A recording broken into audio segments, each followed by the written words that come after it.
All right, here's another little project we're working on. We got a seam that got a little moisture on it, and it's kind of down. You can see that. We're going to cut it out and re-seam it.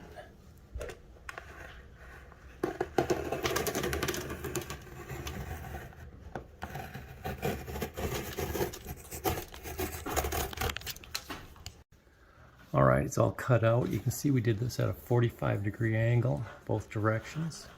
We'll fill it back in, put a little tape on it, and get it mudded up. We're going to use some 10-minute mud, so it should go fairly quick.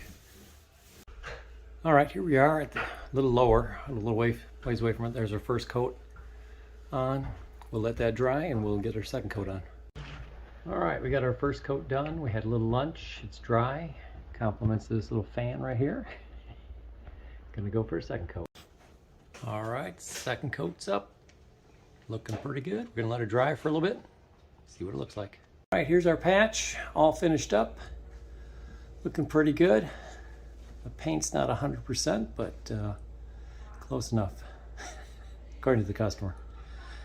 All right, have a good day.